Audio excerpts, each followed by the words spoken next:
പത്തനംതിട്ട മൈലപ്രയിൽ അനധികൃത വയൽ നികത്തൽ കണ്ടെത്തിയിട്ടും നടപടി സ്വീകരിക്കാതെ അധികൃതർ. RTO ഉത്തരവ് നിലനിൽക്കെ നിർദ്ദേശം നടപ്പിലാക്കിയിട്ടില്ല എന്നാണ് പരാതി. സ്വകാര്യ വ്യക്തികൾ കൈവശം വെച്ച് നികത്തിയ 6 ഏക്കറോളം ഭൂമിയാണ് പൂർവ്വസ്ഥിതിയിലാകാൻ ഉത്തരവ് നൽകിയിട്ടും അധികൃതർ നടപടിയെടുക്കാത്തത്. പത്തനംതിട്ട മേലപ്ര വില്ലേജിൽ പള്ളിപ്പടിക്ക് സമീപം സാംകുട്ടി, ജോൺ മാത്യു എന്നിവർ കൈവശം വെച്ചു പോരുന്ന 6.75 ഏക്കർ വയലാണ് അനധികൃതമായി നികത്തിയത്. 4.5 ഏക്കർ, 2.25 ഏക്കർ എന്നിങ്ങനെയാണ് യഥാക്രമം ഇവർ കൈവശം വെച്ചിരുന്നത്.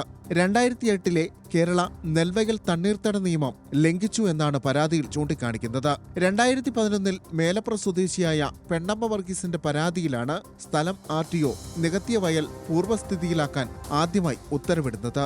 തുടരെയുള്ള വർഷങ്ങളിലും മേൽപ്പറഞ്ഞ ഉത്തരവ് അടിയന്തരമായി പൂർത്തിയാക്കാൻ നിർദ്ദേശം നൽകിയിരുന്നുവെങ്കിലും നടപടിയെടുക്കാതെ ഇരുട്ടിൽ തപ്പുകയാണ് അധികൃതർ.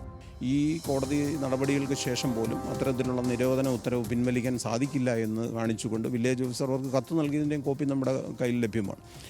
മറ്റൊന്ന്, RDOയുടെ ഉത്തരവിനെ സംബന്ധിച്ച് അന്വേഷണം നടത്തിയപ്പോൾ ഇത്തരത്തിലൊരു ഉത്തരവ് വില്ലേജ് ഓഫീസിലോ മറ്റുള്ള ഓഫീസുകളിലോ ലഭ്യമല്ല എന്നായിരുന്നു നമുക്ക് ലഭിച്ച മറുപടി. പുനലൂർ മൂവാറ്റുപുഴ സംസ്ഥാന പാതയോട് ചേർന്ന് കിടക്കുന്ന ഈ വസ്തുക്കളിൽ പെട്രോൾ പമ്പും ബഹുനില കെട്ടിടങ്ങളുമാണ് നിലവിൽ സ്ഥിതി ചെയ്യുന്നത്.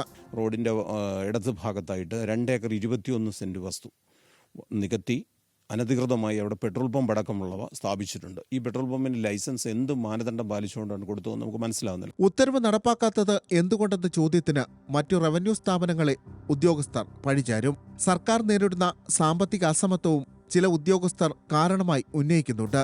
വിഷയം പരിശോധിച്ച് എത്രയും പെട്ടെന്ന് നടപടി സ്വീകരിക്കുമെന്നാണ് ജില്ലാ കളക്ടർ പരാതിക്കാരനെ അറിയിച്ചിട്ടുള്ളത്. എന്നാൽ നിയമലംഘകർക്ക് കുടപിടിക്കുന്ന സാഹചര്യമാണ് ഭരണ സംവിധാനത്തിൻ്റേത് എന്ന ആക്ഷേപവും ശക്തം. ന്യൂസ് മലയാളം, പത്തനംതിട്ട.